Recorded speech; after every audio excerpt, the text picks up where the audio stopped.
like everything I know about love is twisted and perverted and like not the way that the Bible says it's supposed to be. Like, where are you in my life? And, I need you to send me a sign. Like, I don't know what to believe anymore. I had been, so suicidal and PTSD and been in this industry where I'm like confused.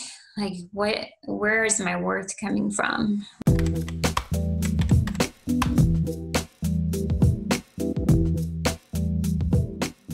Hey everyone, welcome back to another episode of The Naked Gospel. I am your host, Shane O'Neill. Our last interview was with Marcos Perez. Marcos' story is a wild one. He was recorded through his computer camera while watching pornography and acting out as people do when they watch pornography. And that person who recorded him tried to blackmail him, successfully blackmailed him, and went and put that video on all his friends and family's Facebook pages. So it effectively ruined his life. Today he works with anti-pornography and sex trafficking abolitionist movements. He's absolutely extraordinary story. I'd encourage you guys to check that out if you haven't. And today we are sitting down with Crissy Outlaw. Crissy was a porn star for 7 years. Met Jesus and was pulled out of the industry, and now she's been happily married for 7 years.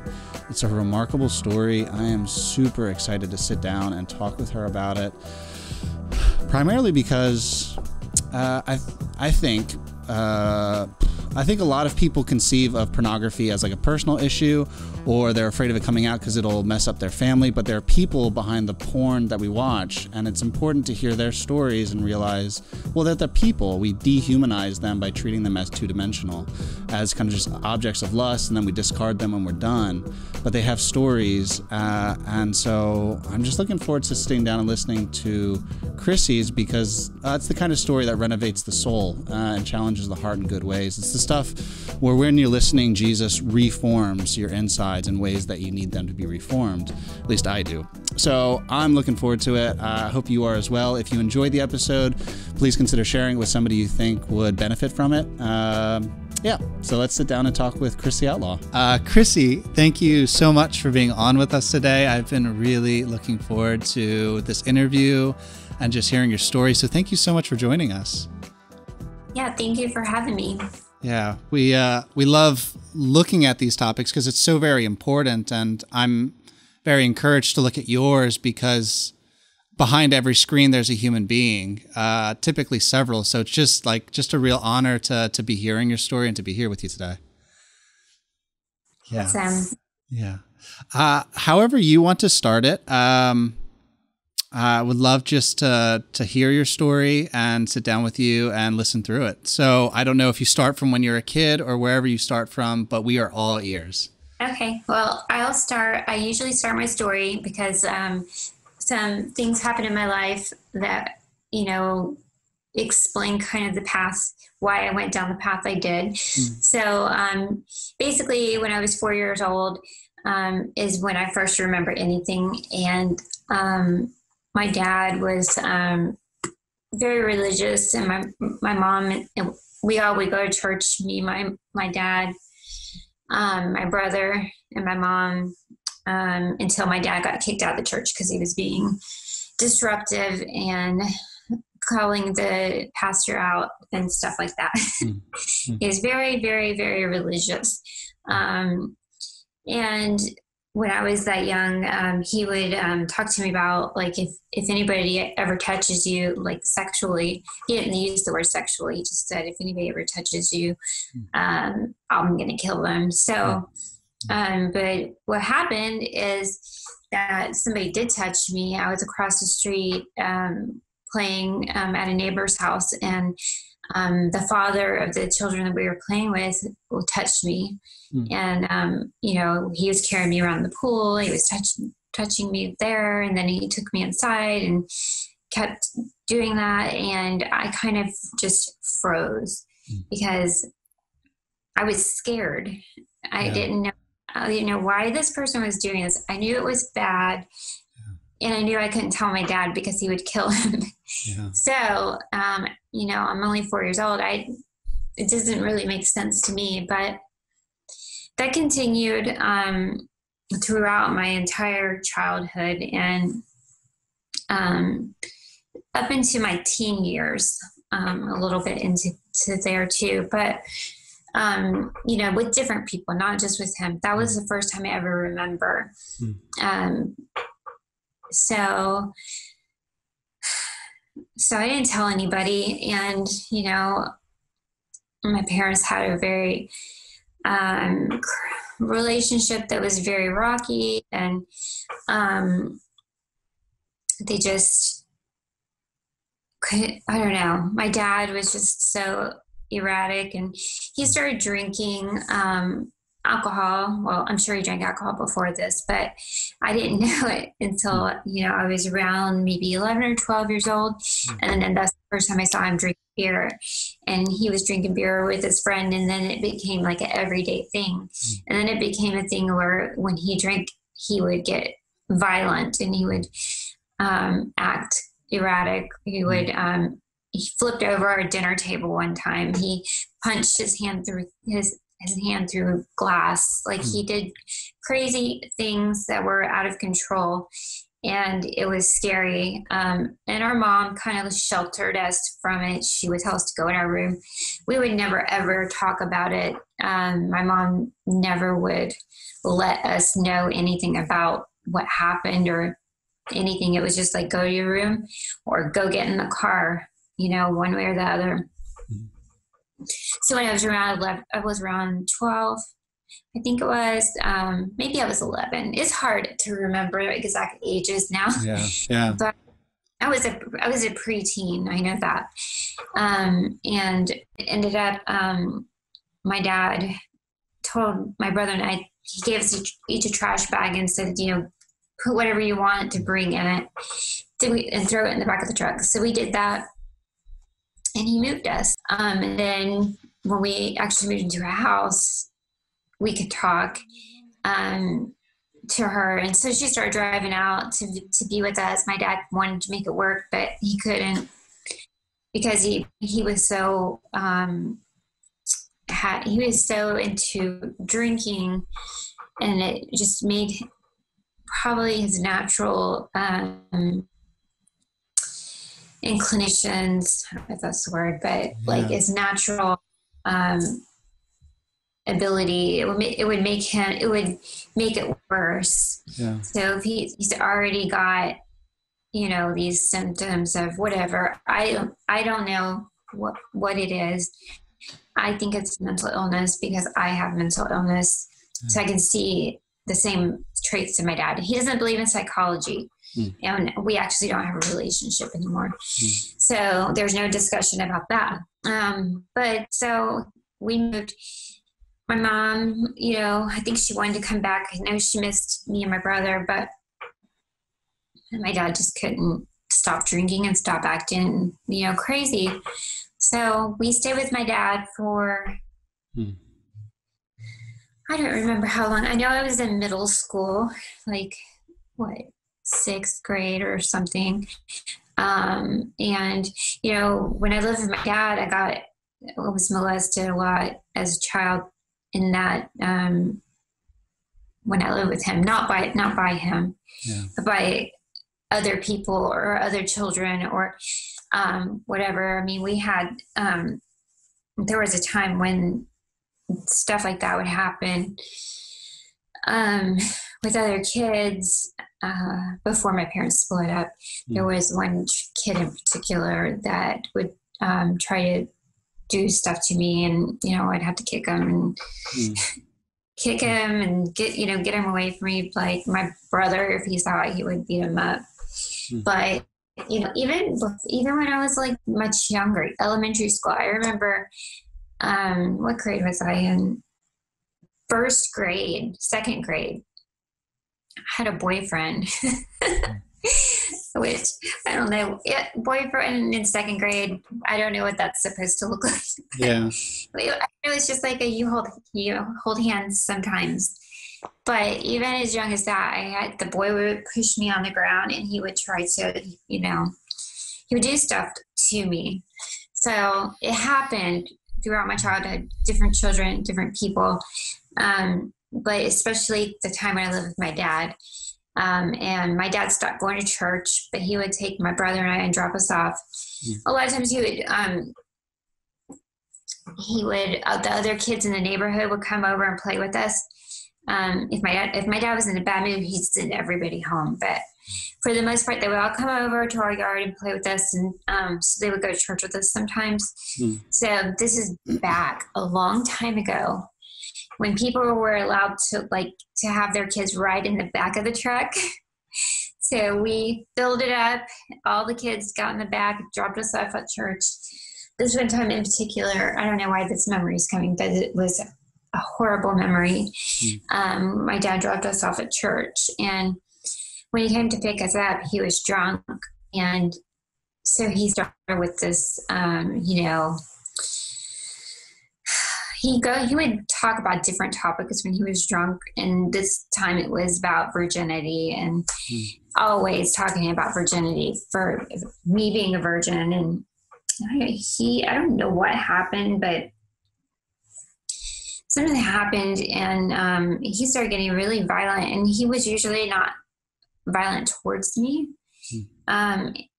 It was usually directed at my mom or my brother, but this time he told my brother to go outside, and I was in the bedroom, and he started he pulled my hair and he started spanking me and calling me a whore. And that was it was scary. I mean, I got away from him. I don't remember exactly how, but he left the room or something. But he took it really hard, and it was crazy to have. I ended up living with my mom and my stepdad, and then my brother stayed with my dad because he didn't want to leave my dad alone, even though my dad was more violent towards him. He just couldn't leave him. So tried to live with my mom and stepdad, and I stayed there throughout high school. But it was different. They didn't drink or anything, but I felt like I didn't get enough attention, and I didn't connect with my mom anymore. It was different.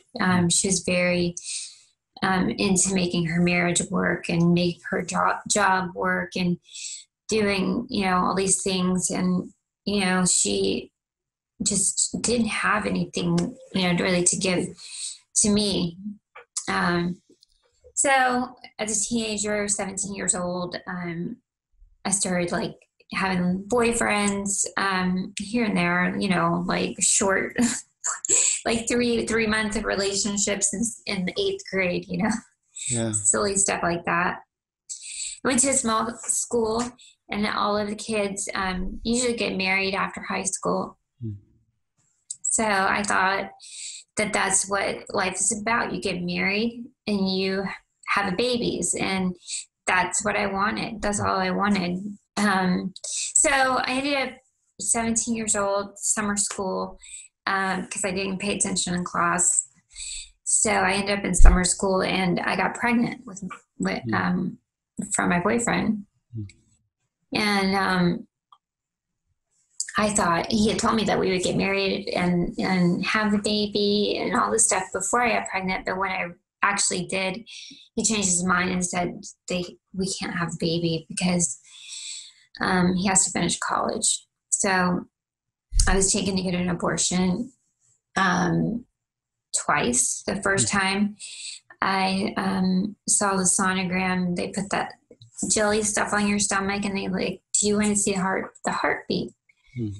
And so I looked at it, and I was like, I knew I couldn't do it. So I left. But then I was taken back again and followed through with it. I didn't know the laws or any of that stuff. I just knew that I was a minor, and I haven't even finished high school. So, I didn't know if I had a choice, I figured I didn't have a choice. If he wasn't going to marry me, I wasn't going to be able to have the baby. So I was told, you know. So anyway, it was a horrible experience, especially because I wanted it so bad and I wanted to be a mom. And I thought like that would fill that hole in my heart where, you know, with my dad and my mom and my stepdad, and like feeling pulled in different ways. Like if I have a baby and husband of my own, I don't have to worry about all this other stuff going on. It will take me away from it and will give me what I most wanted in my life. So anyway, after high school, ended up breaking up with that boy. But after high school, I started, you know, different relationships. I was a very sad person. If I didn't have anybody to date, then life was pointless to me, because what I wanted was to get married and have babies or have a baby. So that kind of took me throughout my young adult years. I mean, it was a pattern of not having somebody, hitting rock bottom, having a boyfriend again, being really happy, breaking up, finding someone new, feeling on top of the world, like constant. This was like constantly, because I didn't have a relationship. I had a few relationships that were longer, but when I didn't have anybody, I had to find somebody. And I didn't have a way to find somebody because I didn't have any friends. So I couldn't like naturally go out somewhere and meet somebody. So I went to online dating, and I started meeting, you know, guys online. And I started cohabitating. Like when I was 18, my parents told me, like, it's time to move out. You got to be responsible, take care of yourself. You know, you have until October. And I was like, okay. Because like my friend Leanne's mom's over there crying because she wants to move out. It's so confusing. So I was like, all right, I guess that's that. So I moved out, and that was right after high school, 18 years old. I moved in with my boyfriend. He was 17 years old. And we were both so young. It was a toxic relationship. He was he'd get really jealous. But he also he would watch porn, and I hated it. I hated porn. I hated the women. I hated everything about it. But I also was drawn, like the stuff that he would watch usually was just like just a woman by herself, you know, undressing. It's like really soft core, like not how porn is today. So I would be like, hate it, get really jealous, but then be like, wow, she's so beautiful. Like, how do I even compete with that? Perfect. And, you know, every way. And so, you know, his jealousy, my jealousy, we end up breaking up with each other. And then I, you know, later on ended up, meeting a guy that I got engaged to. I'm getting this stupid notification. Okay. Sorry. No, you're okay. So I ended up meeting a guy that I got engaged to when I was 21 years old. I got engaged. I was going to get married. The guy also brought porn into the relationship. He would have magazines or catalogs. And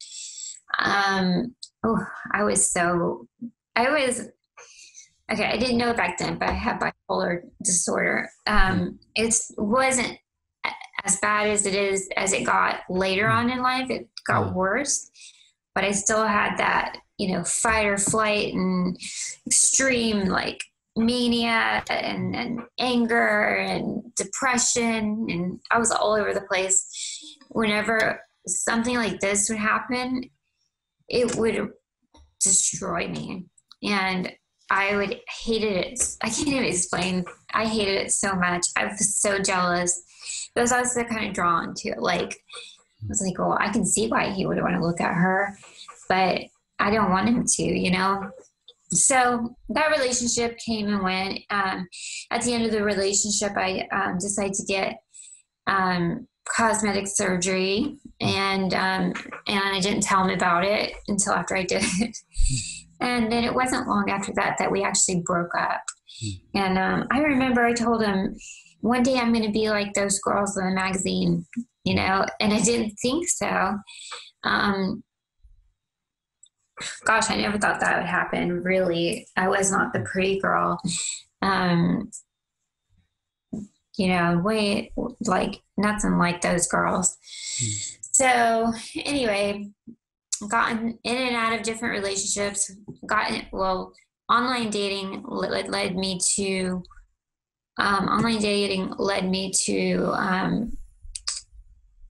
porn. The internet had just started. The internet like came out of nowhere, and then here's the internet, here's chat rooms, here's like different websites, and you know, I had to break up, and I moved in with my mom and stepdad for a little while, and I started getting on the internet and meeting guys and meeting people, and we would chat in chat rooms or go private or whatever, and I started meeting these guys that was online and going to stay with them, traveling, driving to, you know, hours to where they live. It was really dangerous, and it was because I didn't care about myself at all, and that if I didn't have somebody, then my life was pointless. So I thought if I ended up dead, then, you know, that's kind of what they get for not caring about me. So silly, but I really didn't think I would live to be the age I am now. Thanks God for that then. Yeah. So after that, you know, I had the surgery, online dating. And some of these people that I would chat with, they had model portfolios like online. You could post your pictures on a page, and people would hire you to do a photo shoot.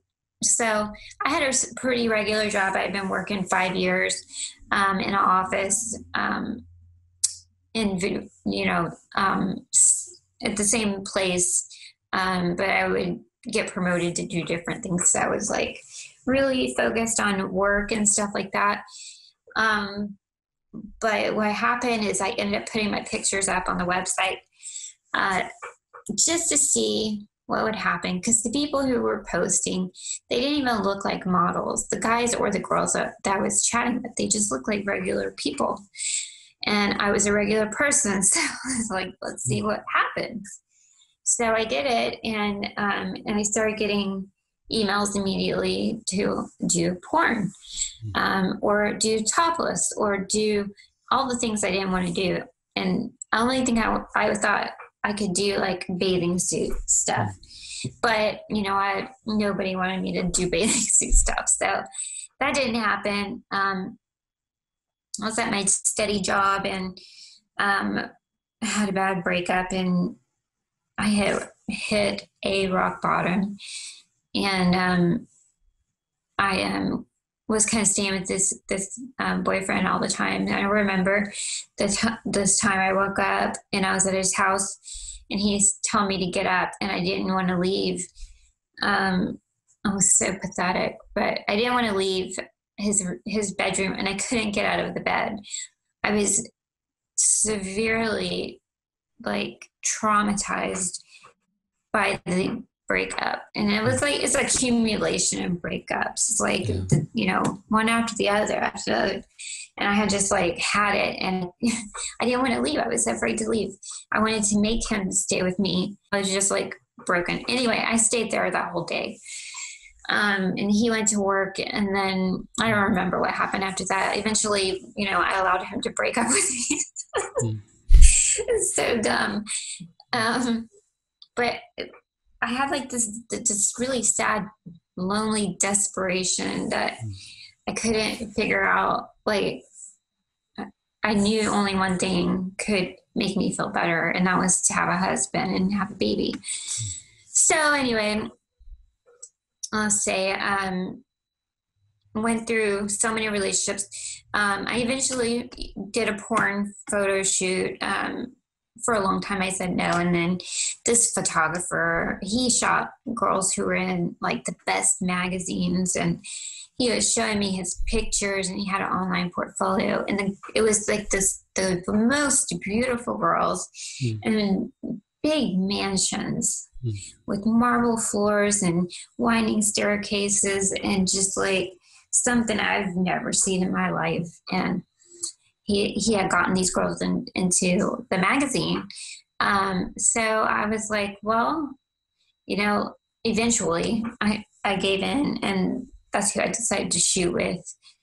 It was scary because I met him in a hotel room. He had one light and a camera, and he told me to bring, different things to wear, whatever. And so I did. And I remember like, it was really awkward, but, he seemed like a nice enough guy, I guess.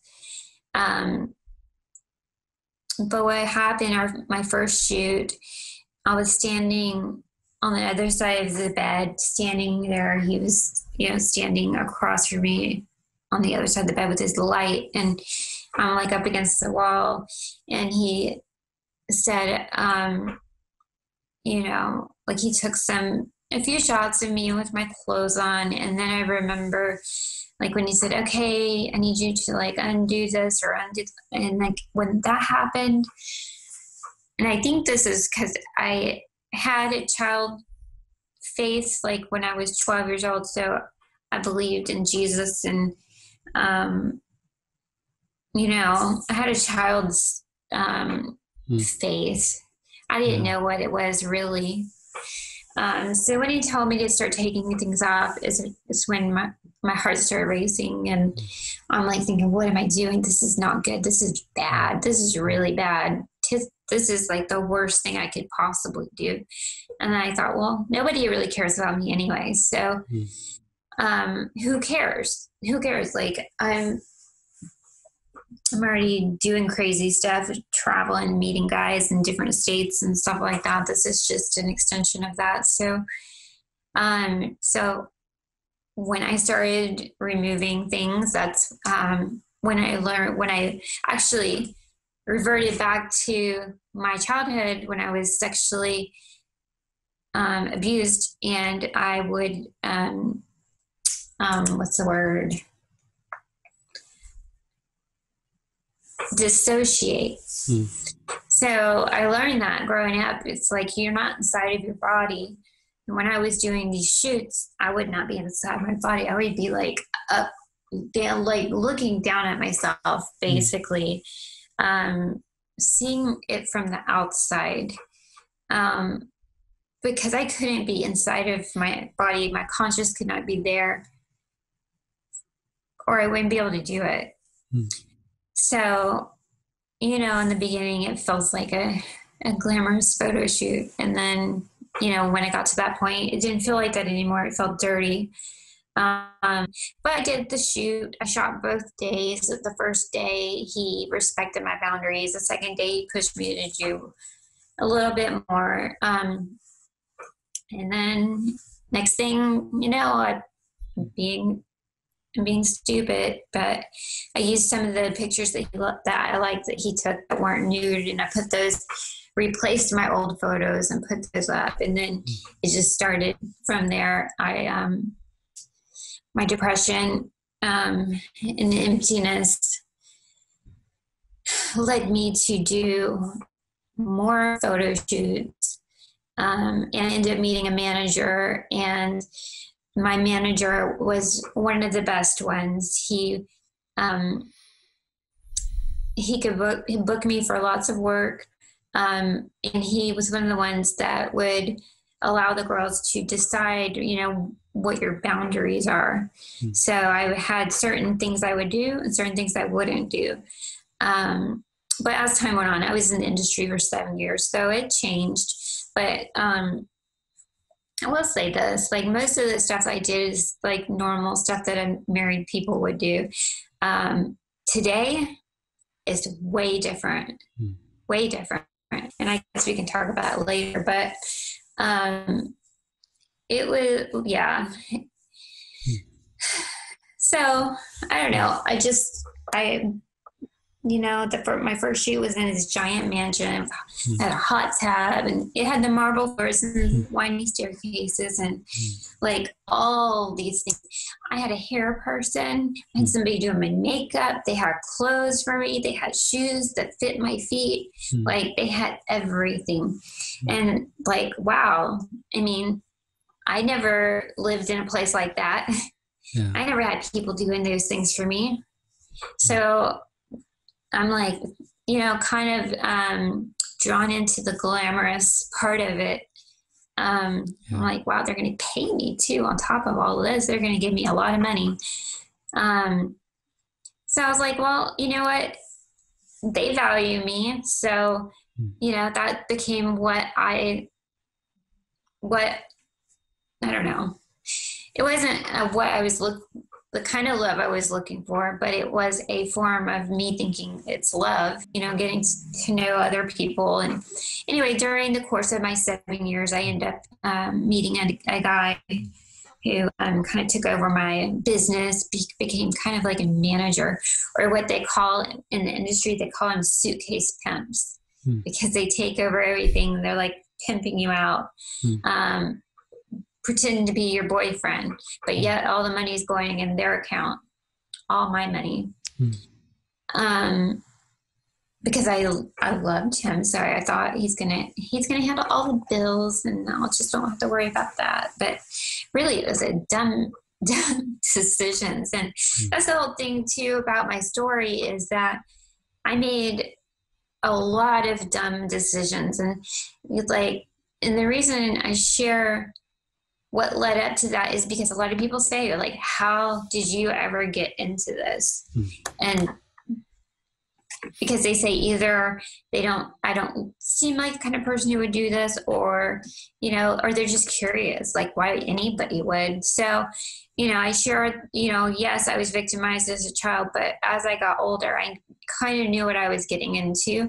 I wasn't the healthiest person, but I made the decisions. So anyway, I was with the abusive man for 3.5 years of my time in the industry. It was a horrible relationship. Really bad, scary bad, really scary. Hard to believe, because, my dad was violent and did things, kind of crazy. And so this person was just like that. Maybe even worse in some ways. So anyway, eventually I was able to get out of that relationship. I moved to Los Angeles. I was in Vegas, left him, moved to Los Angeles. I had my personal assistant, who was also my makeup artist. He was like everything to me. He helped me move. And we started a new life in California. And so I was a very sad person because I went through a breakup. I didn't have anybody else. So usually I like to overlap, so I don't have to be by myself. So I'll break up. I'll know that this one's coming to an end, so I'll have something else like waiting. I don't know. So unhealthy. But I didn't have anybody kind of like ever tell me how relationships work, or what's healthy and what's not healthy. It was just like, to me, if he's cute, that's the only requirement. He just has to be cute. That's terrible. Especially now, the last however many years learning what, healthy relationships are.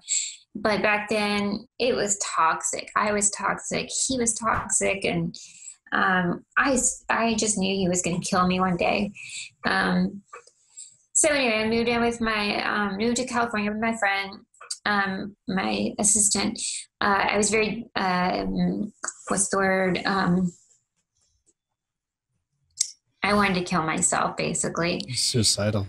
Yeah, that's the word. Yeah, yeah. Great working. No, you're sharing a lot. That happens to me all the time. Yeah.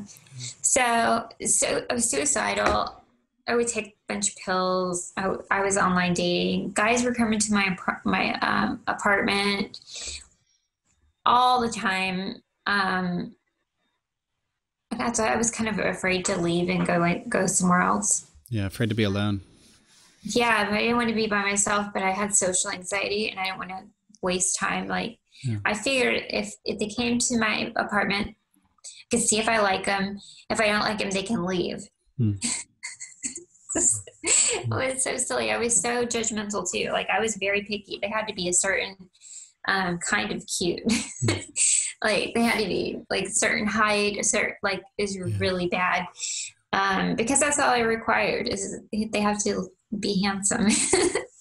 So I met a lot of guys who didn't look like their pictures. And eventually, I mean, there was one time, when I was by myself, when my friend, my assistant, wasn't with me,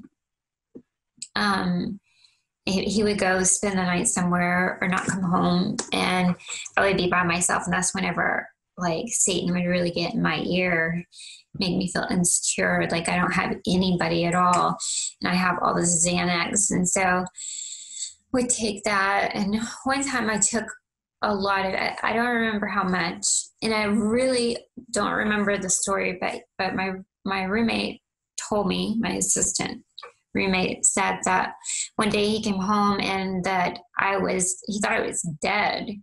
And I had taken a bunch of Xanax, and he picked me up and he took me into his bathroom and he gave me a bath, and he was like splashing water in my face, trying to wake me up. He said it was terrifying for him. It's crazy because I didn't know that story until like way after I got out of the industry, but scared him really bad. I felt horrible for that, but he was a great friend, like somebody who always was on my side, always. But yeah, he wasn't into girls, so we didn't date. Probably helps, honestly. Yeah, he was such a good friend to me. And eventually I met this other guy. I moved out of the place I was with my assistant. He stayed there. And I moved in with this guy, and this guy was nice. He became part of the porn industry with me. Not like being in the shots, but being a photographer and videographer. And I was helping him get jobs.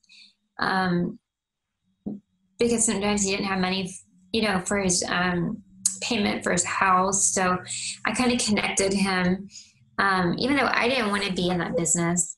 Honestly, I just wanted somebody to kind of rescue me, to be like, you're too good for this. Like, let's do something else. And I had that expectation of him, even though he had he never wanted to get married and for his whole life. Like he wanted to be single forever. Real estate and be like this cute couple that goes and sells houses together. Like I was like thinking that would be pretty cool if he did that. But I was like projecting what I wanted on him. Yeah. So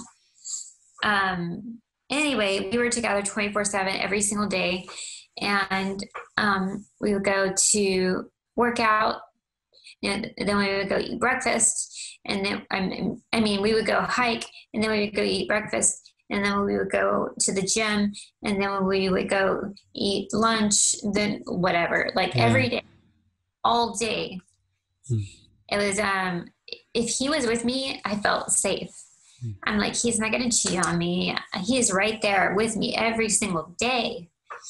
But what happened is he ended up going out of town to work on a film, and it wasn't a porn film. It was just a regular thing where he was acting in it, a regular film of some sort. I never did see it, but while he was out there, he ended up going to a strip club, and he didn't tell me about it. He lied about it when I asked him. And the night that I asked him, I knew before he left that something was going to happen because I wasn't there. So he's going to do something crazy. So anyway, he lied to me, so he didn't go there. He was drunk when he called me. It was like 3:00 in the morning. So the next day he called me. So that night I just knew, like, that was it. So I got off the phone with him. I was crying, and then I just sat down on my kitchen floor and just cried and cried and cried and cried. And then I prayed, and then it turned into prayer. And I was just like, so confused. Like, this person is not abusive to me. He's funny, he's sweet, he's got a kid. Like, I liked his kid. I would be a mom. Like, how am I getting this wrong? Like, I'm blind. Something is, I think he's the one. So anyway, I started praying. I was just like, God, like, if you're there, I need to know, like, everything that I know about love is twisted and perverted. He got a job shooting other girls. And I kind of hooked him up with all this stupid stuff that I hated. I didn't want him looking at other women, but, and I even told him one time, like, when you look upon a woman with lust, you're committing adultery in your heart. And he laughed at me when I told him that. But anyway, that's before this happened. And so I was praying, and I was just like, everything I know about love is twisted and perverted, and, like, not the way that the Bible says it's supposed to be. Like, where are you in my life? And, I need you to send me a sign. Like, I don't know what to believe anymore. I had been, so suicidal and PTSD, and been in this industry where I'm, like, confused. Like, where is my worth coming from? Like, it's coming from being in that industry. So anyway, that night I cried my eyes out, and the next day he called me and he told me that he did go to the strip club and that he lied to me. Anyway, so I ended up going out where he was filming. Then I think it was a day or two later. And, I was meeting the people on the set. There was a guy who, well, what happened was, there was, like, a group of people hanging out and talking, and I was sitting in one of the little director's chairs, and there was one next to me and one on the other side. Two people were sitting in these other chairs, and then everybody else was standing around. And somebody got a text on their phone, and I started passing it around. It was actually the director's son. And I saw whenever I would get jealous, I couldn't hold back, and I'm a really shy in person, but whenever I get jealous or really upset, I get this courage or whatever. I don't know where it's coming from, but anyway, so they were passing the phone around, and I asked in front of everybody, like, what are you looking at? And he said, oh, it's his wife, and she's topless. And I was like, for me, marriage is supposed to be sacred, even though, like, I'm so confused in my life at this point. But when he said it was somebody's wife, it's like hurt me. And I was like really upset about it, because marriage is different. You don't do that to your wife. Like, I'm a porn star, so it doesn't really matter. But I always thought, like, the person I marry would rescue me, want to take me out, get out of the industry, and love me enough to not like show other people or even look at it. So I knew, like, he wasn't going to be the one after this happened. And anyway, so I was like, I said, well, I would hope that if I was married, that nobody would be passing my pictures around. Everybody laughed. And then there was a guy sitting next to me, and he's from Virginia. He has this accent. He's like, well, if that was my wife, I wouldn't be showing it to anybody. That would be just for me. And I was like, did he just say that? Because I've never heard anybody say anything respectful like that before. And he defended me. So I was really surprised. Isn't it sad? Like, that's all it took. So anyway, I was talking to him a little bit later, and he asked what I did for a living. I told him I did porn. After he kept asking more and more questions, I ended up telling him. Usually I don't tell people in my real life. So I ended up telling him porn, and he's like, yeah, he's like, actually, I already knew that your boyfriend has been showing everybody your pictures way before you even got here. And so in that moment, I was like, oh my God, like I felt so insecure knowing, even though it was online, anybody could find it if they wanted to.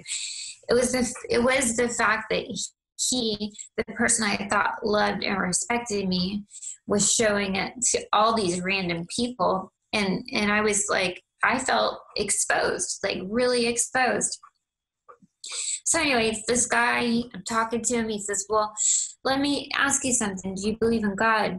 And I said, yeah. I got chills. Like, I was like, yes, I do. And he's like, well, you don't have to live your life like this. And, you can, change your life, and, God can, he'll help you through it. And, so anyway, we went outside. Well, actually, he was such a gentleman. He asked my boyfriend if he could go outside and pray with me. So my boyfriend was like not close to me. So my boyfriend gave me this weird look when the guys were walking back. He said, yeah. So we went outside and prayed, and he led me in the prayer to accept Jesus into my heart. And I know that's kind of like, sounds so old fashioned, but that's what it was for me. I was like, I knew him as a child, but I don't know Jesus as I am an adult. So anyway, that night, told my boyfriend I couldn't sleep with him in the bed.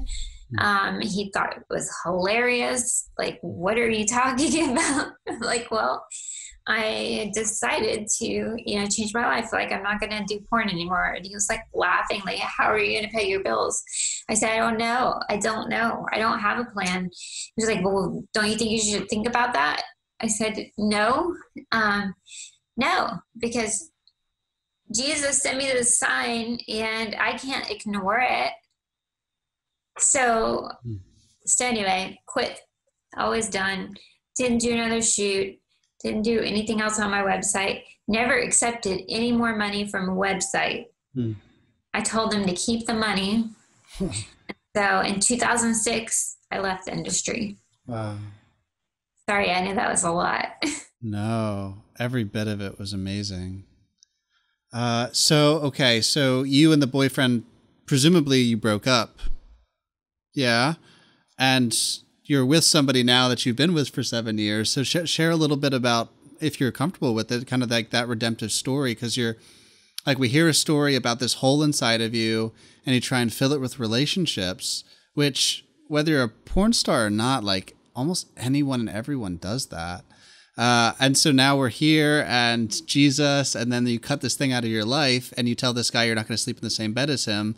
So presumably you guys break up and you, just, if you don't mind, just track us through maybe just the last few years and what Jesus has done there. Yeah. So, that I went home, packed up all my stuff. My friend from Virginia had a friend he met at church one time in LA. Yeah. And so he hooked me up with that guy, and then a few guys came over. They moved my stuff out of the house before my boyfriend came home. Wow. And I went to Virginia. Like, I flew to Virginia to be with this guy's family, and he wasn't even there. He was still working on the film. And I'm like, I don't know what I'm doing. And just like, God is taking care of me. Like, I'm trusting that this is going to be a good experience. I haven't been around older people, or like boyfriends' parents and stuff ever. And I never knew how to relate to people like that, but he wasn't my boyfriend.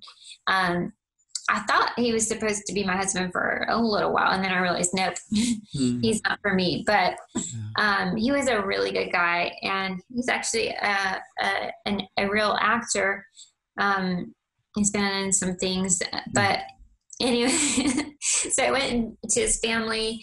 I stayed there for 2 weeks because he was like, you need to get out of LA. That's what you need to do, like, right now. So I moved. I went out there, hung out with his mom and his dad and his sisters. They took me to some therapy. They took me to a pastor who dealt with spiritual warfare. So I had meetings with him, and they just were so loving and like accepting of me. Like, I couldn't even believe it. Yeah. I was like, these people are way too good to be like, to like me. Like, they're way too good for me. But anyway, so after that, flew back and got my own apartment by myself. And still didn't have a job. But I ended up having various jobs here and there. But my PTSD was really bad. So I remember I was working for a criminal defense attorney, and I was going to work every day. If I got in a fight with my boyfriend, I would come in crying and just like falling apart. I thought it was normal to be like that. So I was like, why is everybody being like asking me questions at this job? Like, why are they treating me like weird? Because doesn't everybody have these feelings? So I got fired a lot. I would find new jobs and I'd get fired.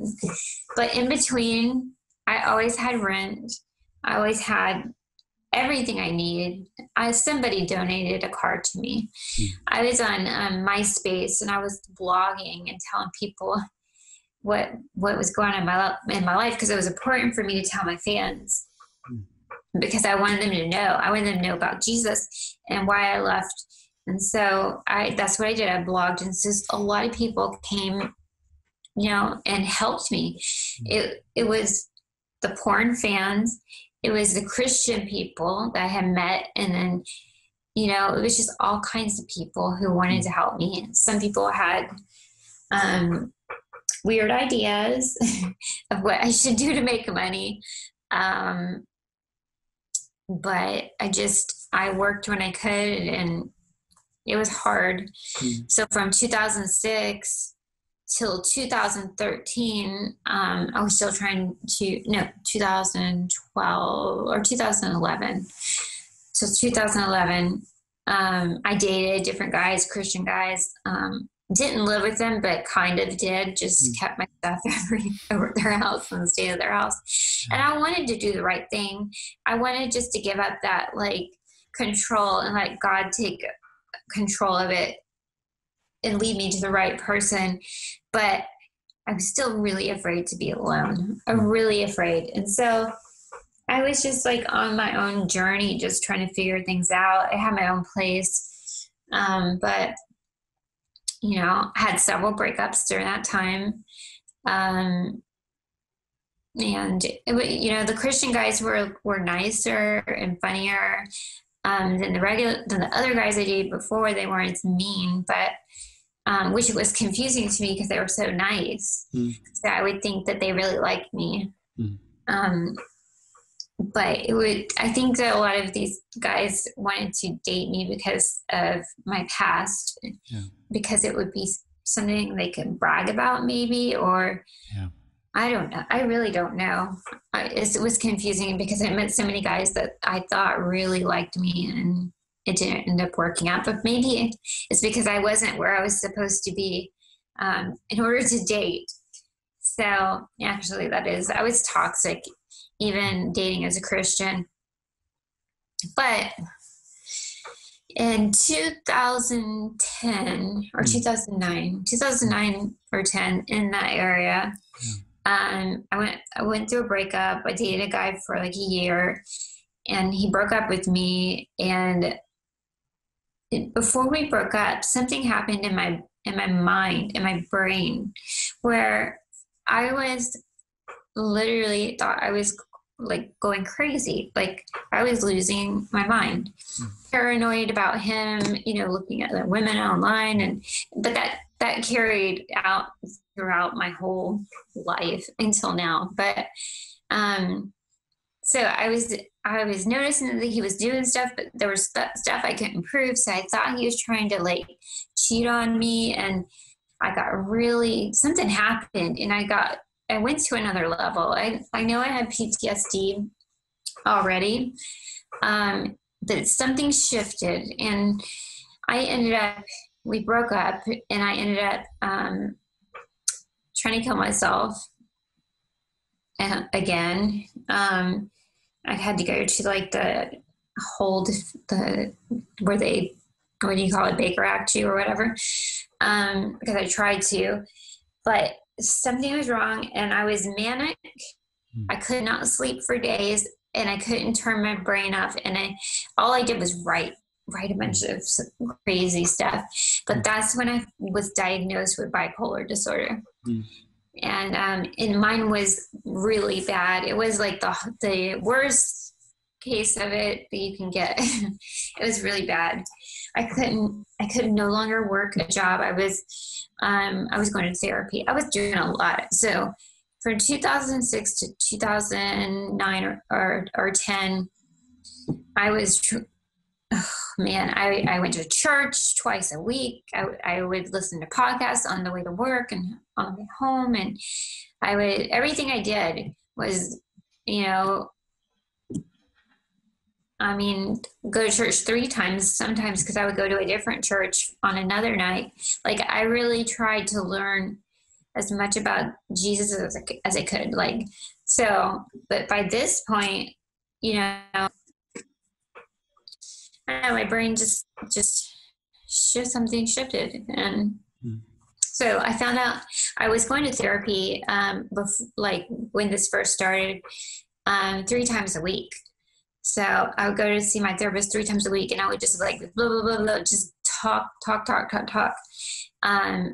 And there were so many symptoms, like I didn't feel like I was inside of my body. And like, she kind of diagnosed me, which when I found out there was a name for what it was, I was relieved, because I'm like, now I can do something about it. Yeah. Because extreme highs and extreme lows, oh man, the highs are amazing, but the come down was hard. It was so hard. I'm with you on that. My pastor often says that naming is meaning making, and what he means by that is if you can't name something, then it's just a ghost that haunts you. Like I have clinical depression, and so I didn't know what was going on with me for years, especially during like certain seasons and certain events. And then just being able to know that, just naming the thing that was haunting me, all of a sudden allowed me to be able to actively fight against it. But when I didn't know, I couldn't fight against it. So I know exactly what you're talking about, Crissy. Yeah, it was crazy, because I thought I was going crazy, like I'm going to kill myself. Yeah. And so it was crazy. I was hallucinating, especially at night. I would see things and I would hear things. I literally was like, my brain is broken. Yeah. And I was terrified. It was hard for me to sleep at night. Even if somebody was at my house, it was still hard. I remember calling a friend. I had my best friends that I didn't really talk to it about, because they were like my best friends, and I didn't want them to feel bad for me. But then I had friends that I would go to Bible study with, so I would tell them more what was happening, because I was embarrassed and I couldn't work, and my psychiatrist said I could not work. I was not allowed to work, and so they put me on disability for a couple of years, which it's hard to get disability if you're not older or have like a handicap, but the level of depression or not anxiety. I did have anxiety and bipolar, but the level that I was at, I couldn't work. I wasn't able to work. So anyway, so that was what, 2009, 2010. Yeah. I was kind of like, just just kind of I'm just trying to be alive and try to be healthy. And now it's not me, it's not my decisions, it's my brain.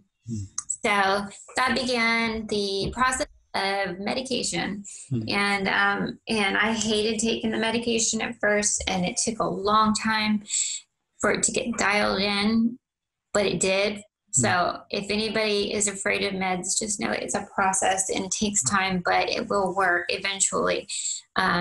It's just experimental. Like you can't measure the things in your brain.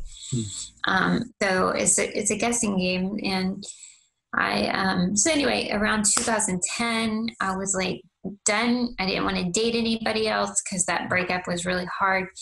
And, but I was still praying for my husband.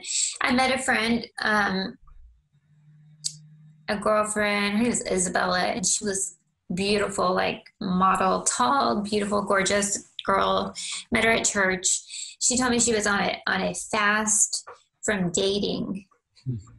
And I was like, what are you talking about? Like, she's so beautiful. She can date anybody she wants to. Why does she not want to date? Yeah. Like, it's easy for her. And she was like, she told me a little bit about her life and how, she's been pretty broken too. So she was reading this book called Night and Shine. And it goes through the fast. It's like a 3-month or a 6-month fast. I can't remember if it's 3 or 6, but the purpose of the book was to get you to stop dating and focus on God and focus on relationships with other women and all that. I was like, well, that's kind of what I need. So I decided to do it. And my fast originally was for 6 months. That's the length I decided to go for it. And I decided, like all my guy friends, I have lots of guy friends, because when you're young adult, unmarried, in church, you go and you do all kinds of stuff in groups. Yeah. Bowling or parties or whatever. Always like in a group, which is really weird for me because that was a whole experience. I felt uncomfortable. I always like to meet people one-on-one, but I knew this was the way that it's supposed to work. I don't know. You meet them in a group, and then you learn about them, and they learn about you without having to go too far or whatever. And then their friends tell them what they think, and it's all complicated. But but anyway, so but before I went on my fast, I had met a guy. I had a friend named Brian, and Brian and I were hanging out a lot in LA because that's where I lived. But there was this other guy who would hang out, like be on Brian's Facebook page, and he would always be typing stuff, and like Brian would type some, put up a status, and then I would say something funny, and this guy would always be like saying something funny too. So I always noticed that we were in the same conversations.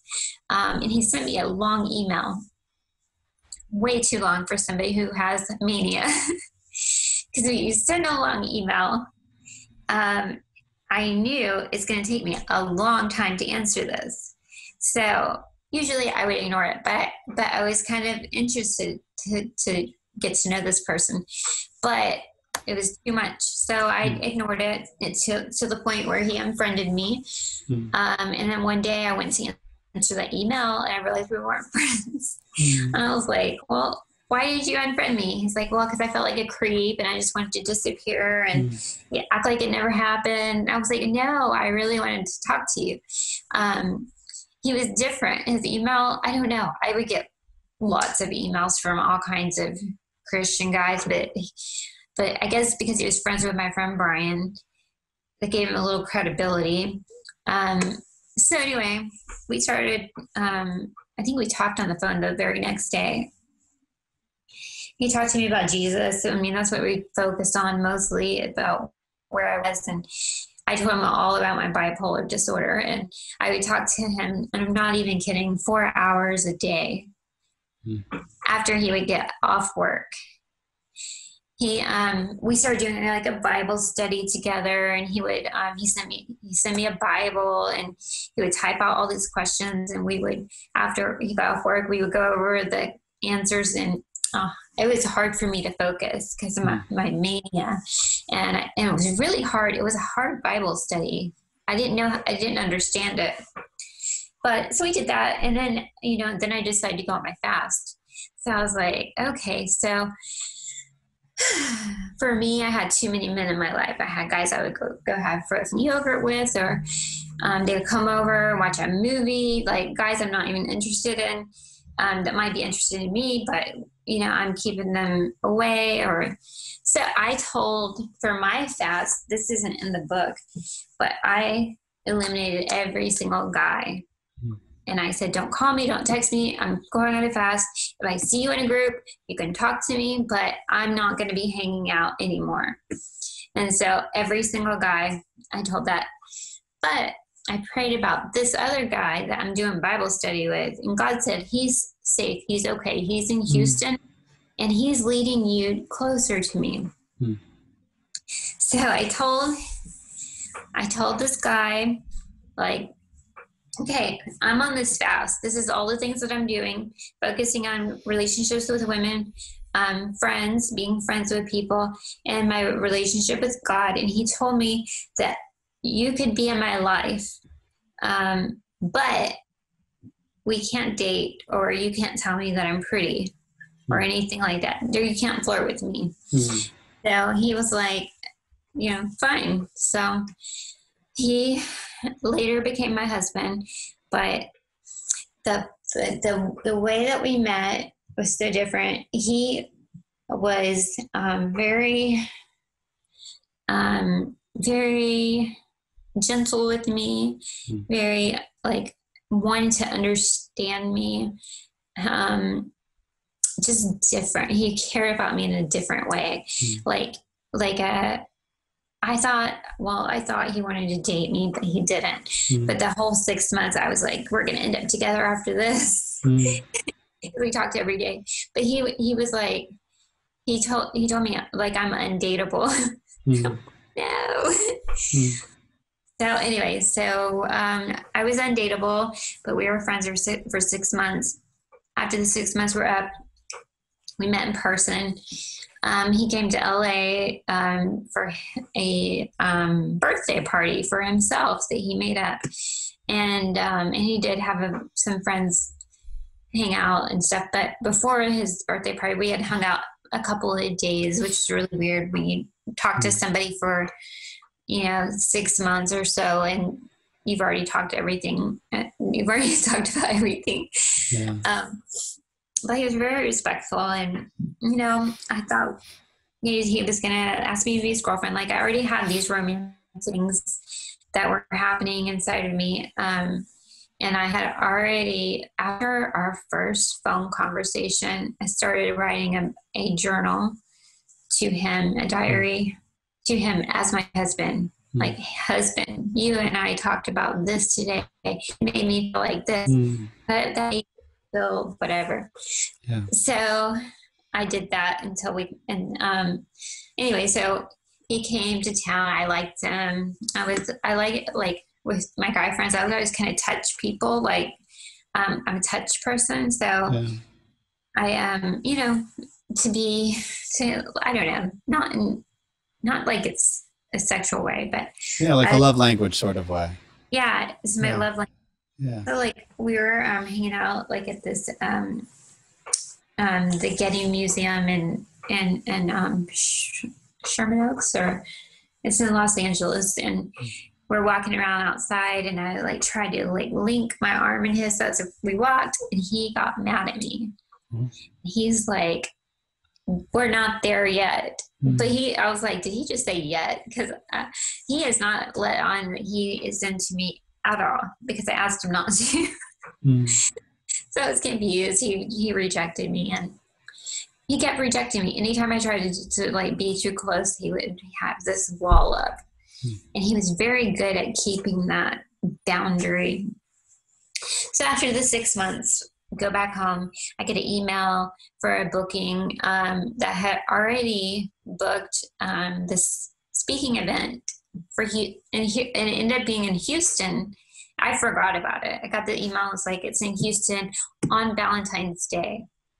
So I was like, what? That's crazy. So I told him, I'm like, I'm going to be coming to Houston on Valentine's Day. It's my speaking engagement. So anyway, that's when things changed. And Valentine's Day, I did my speaking engagement. He came there with his pastor and listened to me speak. I had a little sticker on it. It said something about waiting to like have sex until marriage or something. Because it was kind of some of the stuff that the other speakers were talking about. So yeah, I had my little sticker on, and after that, we went to his house. He made some lunch, and then we sat there, and they told me he had the longest, slowest speech I've ever heard. And I'm like, don't know where he's going with it. He's like, well, I've always ruined everything that I've ever done. I suck at relationships. I'm this, I'm that. And I'm like, what? This is so negative. Like, what is he going to see? Is he breaking up with me as a friend? But at the end, he's like, will you be my Valentine? And I was like, yes. And then, I had to fly home, so we did a little pet kiss, and then he took me to the airport, and that was that. We went to the airport, flew home, continued our long-distance relationship. In July, he asked me to marry him. I moved to Houston in October, and then we got married May 11th, 2013. 7 years ago, and the rest is history, isn't it? Yeah. And marriage is interesting. It was hard in the beginning. I believe it. I was still like, I was still toxic because I always thought he's going to leave me. Yeah. But he has reinforced in me every time, like, we're not breaking up. I'm not going to leave you. We're married. Like, there's no out, and so eventually I became more confident in the relationship, and I knew, because the way he treated me with the boundaries, that he's not going to, mess up anything. He's not going to cheat on me, because he didn't fall for me very easily. He's not going to fall for anybody else. Yeah. That makes sense. Yeah. He did what God told him to, and that was the way that he earned my trust. But yeah, the first couple of years were kind of hard. Yeah. He had his way of doing things. I didn't really have a way. I'm not a structured person at all. Yeah. He's super structured. So like, he has his job. He has, a certain time that he eats his meals. Like, everything is like super structured. But eventually, I don't know, just everything came together, and we have a great marriage now, and we balance each other out, and I'm really happy. I mean, there was, the first couple of years were super hard. Yeah. I was still going through trying to get my medicine right. But even we were talking the other day, and he was like, because I was just telling him like how happy I am. Like, I do podcasts, and I do speaking, and I do, the things that I do, some things. I don't have a like normal job. Yeah. But I was just telling him how happy I am. Like, I don't need much to be happy. And his love is like pure and genuine. And he was like, he's like, you're the best wife. Like, I knew what I was getting into when I met you, which means like he knew what he was getting into, which is a lot of like, I don't know how he did it, to be honest. I don't know how he handled me so well and so lovingly and so everything. And I know when we were dating, I remember this one time when I tried to like, because I like to play around. I would wrestle with my friends sometimes. I don't know. It's so dumb. I tried to wrestle with him, and he yelled at me, got mad. This was before he got married. And he was like, if you don't stop touching me, I'm going to leave right now. And I didn't stop because I didn't think he was serious. He left. And I called my friend the girl that was doing the fast with me. And Yeah. I was like, he hurt my feelings, but I think he's the one because he did that. So Yeah. yeah, he knew what he was getting into, and he was okay with that. He was okay. He was prepared, and God just really used him in a way to heal me. And I'm not saying like everybody needs a relationship to be healed, but the way that we did things, and the way that I surrendered to God, then I was able to be able to find my husband. I was able to become the kind of woman that would attract the kind of man that I wanted. I had it written down, the things that I wanted in a husband. Yeah. So, Crissy, that's beautiful. I mean, more often than not, we use kind of the metric of like, oh, like somebody's worth having. And he showed you a different metric of she's worth waiting for, you know, which then gave your heart the security to trust him in marriage, presumably, then to be like, well, no, like he'll be faithful to me because he waited for me, you know? Yeah. I try to sabotage it because I figured if he falls for me, then that means he's not my husband. I don't recommend doing that. No. No, that's not the right thing to do. And that's, yeah. And that's the gospel in its own way, where it's like, yeah, I'm blown away that God continues to love me. Like every day, He still makes days for me, and He gives good things for me, and He makes things in my life, and He gives me people I don't deserve. And that's like kind of the point. That's what like humbles and actually makes us into a new creation. It's that kind of love that we're like, it's like I don't get it, but like receiving it reshapes your soul. Yeah, it does. Yeah. I mean, and one thing I noticed when did I notice it? I guess maybe around the beginning of the year, I noticed that I wasn't being triggered anymore, and that I was healed from my PTSD, which is crazy to even say that I don't get triggered anymore. It's like things that used to trigger me, it just doesn't happen anymore. So God healed me from that. I never thought that would happen. In PTSD, some people have it all their life. Yeah. It's a miracle, seriously, a miracle. It is a miracle. I think like my marriage helped a lot, just having stability, knowing, you know, I'm married. He's not going anywhere. We're not getting divorced. We're going to go through it together. And we went through it together. We had to go to therapy and all kinds of stuff. But now we have such a beautiful, loving relationship. And I've become a lot like him. He's become a little bit like me. Like we balance each other out. You know, I'm not as, I don't know. I have a little more of a schedule. Oh, look at you. He's learned how to chill out a little bit. So. Yeah. That's cool. That's cool.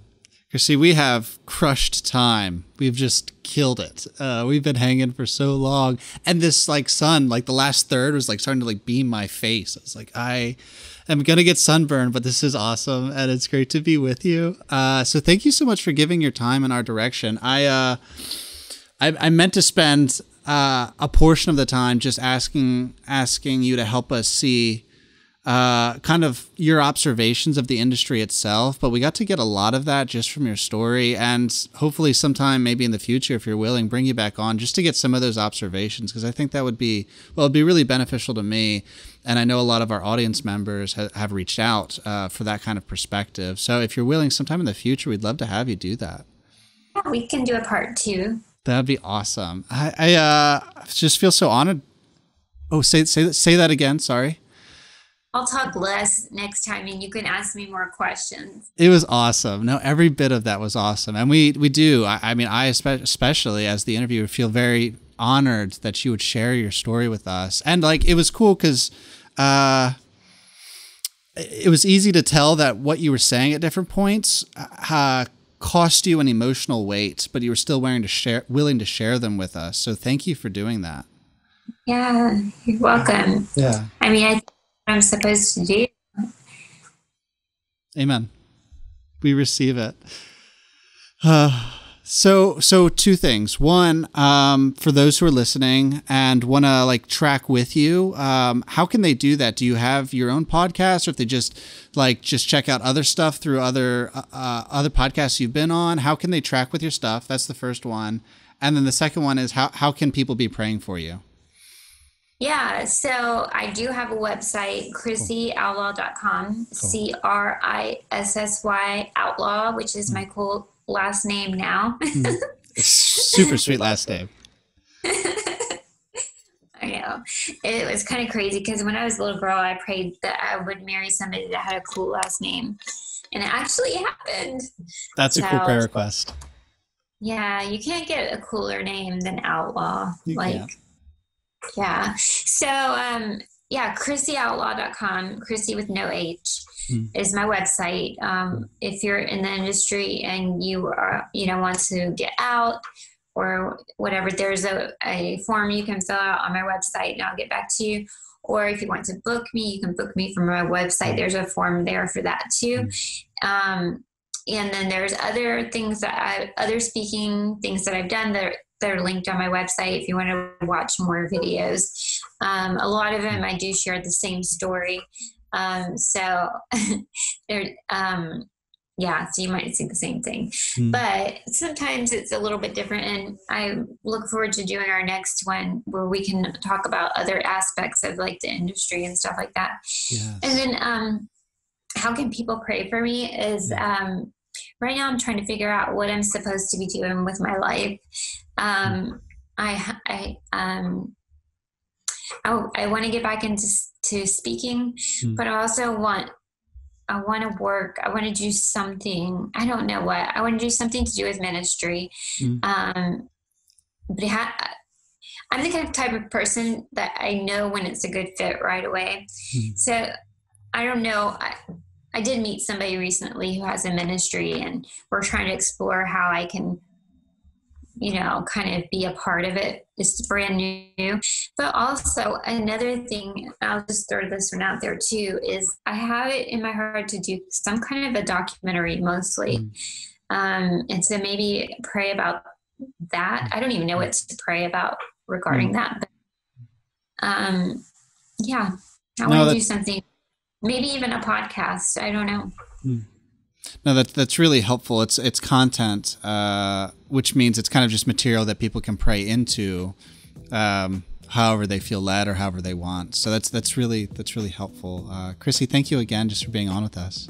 Awesome. Thank you. Yeah. Guys, thank you for joining us. This is The Naked Gospel. It is so good to look at the people behind the porn, because more often than not, we try and see how this affects us, or like, oh, what if I got caught, and not realizing that there are actual people with some gnarly stories and experiences behind these scenes. And they're just like us, who are using porn to fill the holes inside of us. They have their own stories and they have their own pain. So I hope you've enjoyed the conversation with Crissy. I have definitely learned a lot. I'm really grateful for her and her willingness and bravery just to share her story. So thank you for tuning in, and we will catch you guys next time.